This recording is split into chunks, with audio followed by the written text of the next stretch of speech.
Andreas tadi soal petani dikit tapi subsidi pupuk naik, itu kira-kira apa yang salah gitu?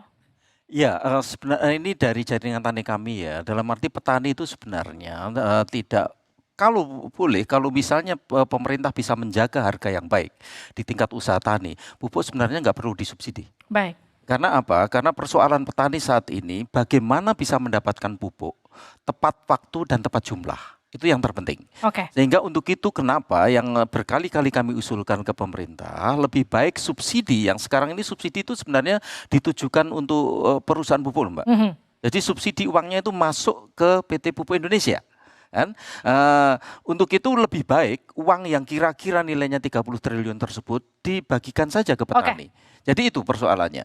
Jadi sehingga dan data juga menunjukkan hal yang berbeda. Data kami ya tahun 2013 subsidi pupuk itu 17,6 triliun.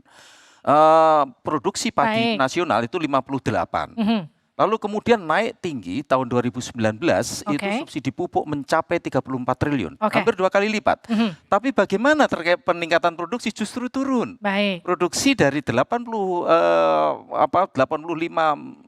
juta ton, lalu kemudian turun hanya sekitar 4 juta oke, ton. Jadi itu persoalannya. Jadi sebenarnya dari penilaian kami tidak ada korelasi positif antara subsidi pupuk dengan peningkatan oke, produksi. Jadi itu yang terjadi. Sehingga untuk itu yang kami sarankan ke pemerintah lebih baik uangnya serahkan ke petani sehingga 100% baik, anggaran yang ada di pemerintah itu betul-betul 100% masuk ke petani. oke. Jadi itu. Saya akan langsung ke tim ses kita pada malam hari ini, Pak Idam Arsyad. Jadi apa saja catatan dan juga kemudian evaluasi yang terjadi pada debat malam hari ini? Saya kira gini, dengan tema debat dan seluruh pengungkapan data yang dikemukakan oleh paslon kita bisa memperkirakan bahwa masa depan Indonesia sebenarnya pilpresnya menjadi penting karena kita akan berhadapan dengan satu situasi yang sangat berbahaya. Satu, Oke. pertama kita akan menghadapi krisis iklim. Ini bukan lagi soal persoalan lingkungan biasa, tapi krisis iklim. Bencana ekologis di mana-mana. Yang kedua, Indonesia sekarang berada pada titik yang sangat tidak berkeadilan dari segi pemilikan tanah dan lahan. Oke. Tadi disebutkan bahwa guramisasi semakin meningkat, pemilikan lahan petani Baik. kita yang 0,5 sampai 16 juta, tapi pada saat yang bersamaan ada orang, segelintir orang yang menguasai luas lahan yang begitu banyak. Yang ketiga, kita juga menghadapi satu situasi di mana pembangunan pertanian kita mengejar produksi, tapi mengabaikan kesejahteraan. Oke. Itu sesuatu yang sangat. Jadi menurut saya pesannya adalah ke depan kita harus memilih pemimpin yang kemudian bisa mengatasi. Tadi Gus Muhaimin mengatakan bahwa kalau Amin terpilih, kita akan menjalankan reforma agraria, redistribusi tanah. Kalau kita terpilih, kita akan mengesahkan rancangan undang-undang masyarakat adat. Kalau kita terpilih, kita akan menempatkan rumah tangga petani sebagai pilar pembangunan pertanian kita. Saya kira situasi itu yang dibutuhkan Indonesia di masa mendatang. Terima kasih.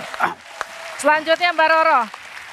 Catatan dan juga evaluasi. Saya ingin menjelaskan bahwa ketika kita berbicara mengenai lumbung pangan, itu beroperasi di wilayah yang selayaknya bisa merupakan lahan produksi. Jadi bukan lagi kawasan hutan lindung dan lain sebagainya. Ini harus kita pahami terlebih dahulu.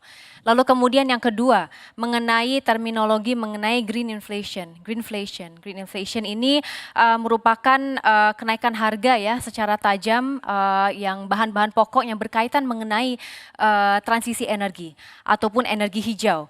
Dan tadi merujuk kepada data yang sudah disampaikan bahwasanya realisasi energi terbarukan kita di Indonesia berada di kisaran 14% dengan target 17% di tahun 2025.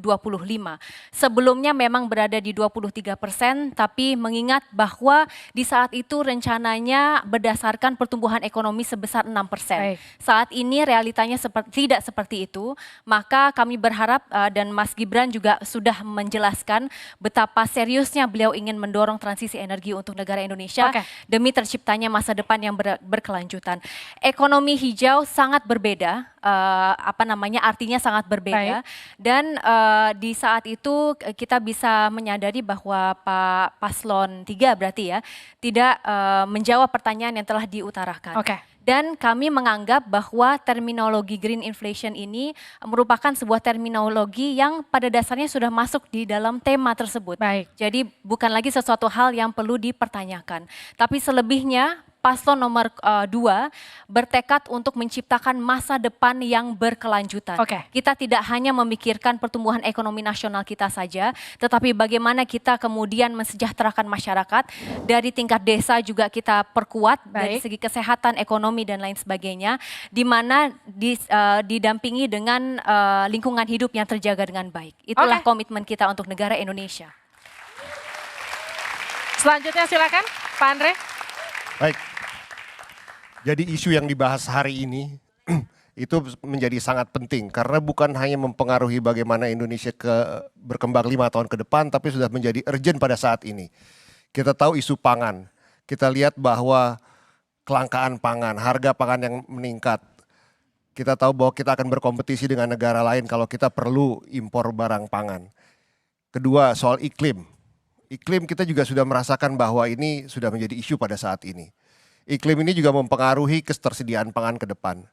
El Nino sudah membuat kelangkaan dan perubahan musim tanam. Oke. Ini juga sudah kita harus antisipasi pada saat ini. Terkait dengan sumber daya alam dan energi, kita lihat bahwa bauran saat ini tadi sudah disebutkan 14,5%, tapi data kita melihat masih 12,5%, dan ini yang diturunkan juga baru-baru ini oleh Baik. SDM targetnya. Jadi kita lihat bahwa memang untuk mendukung pembangunan berkelanjutan, Prof. Mahfud tadi sudah menyebutkan hal yang sangat penting yang harus kita lihat, bahwa circular economy ini penting, memperpanjang masa penggunaan baik dari energi dan resources yang kita punya. Ini yang belum di-create oleh pemerintah saat ini, bahwa harus ada demand untuk membuat circular economy ini berjalan dengan lancar, dan ke depan ini menjadi salah satu cara transisi ekonomi. Jadi kalau kita lihat peran dan program dari Ganjar Mahfud langsung menyasar ke problem. Jadi pertama soal gimana petani harus bangga bertani, nelayan harus sejahtera, harus ada dukungan pendidikan, anak-anaknya harus sejahtera, ada tiap desa ada satu vaskes dan ada satu nakes. Itu saya lihat menjadi hal yang penting dan dibutuhkan pada saat ini dan untuk 5 tahun ke depan. Jadi saya rasa itu menjadi dasar yang penting untuk para pemilih pada tanggal 14 besok menentukan pilihan. Baik, tepuk tangan untuk semua narasumber saya pada malam hari ini. Idam Arsyad dari Timnas Amin, Diah Roro dari Jubir Timnas Prabowo Gibran, Andre Rahadian dari Tim Ses Ganjar Mahfud, Dwi Andreas Santosa, Guru Besar IPB, dan juga Fahmi Radi, Pengamat Ekonomi Energi UGM. Terima kasih sudah bergabung bersama kami pada malam hari ini. Demikian pembahasan kita di pasca debat Pilpres 2024. Terima kasih kepada seluruh perwakilan Tim Ses yang hadir, dan juga semoga debat Cawapres tadi dan juga pembahasan kami malam hari ini bisa semakin meyakinkan pemilih, betul ini? Kata kuncinya demi pemilih, rakyat akan menentukan siapa yang akan sesuai dengan hati mereka pemimpin untuk 5 tahun mendatang. Saya Nitya Anissa. Dan saya Liviana Cerlisa. Jangan lupa untuk gunakan hak pilih Anda pada 14 Februari mendatang, karena satu suara Anda akan menentukan masa depan bangsa Indonesia ke depan. Sampai jumpa. Terima kasih.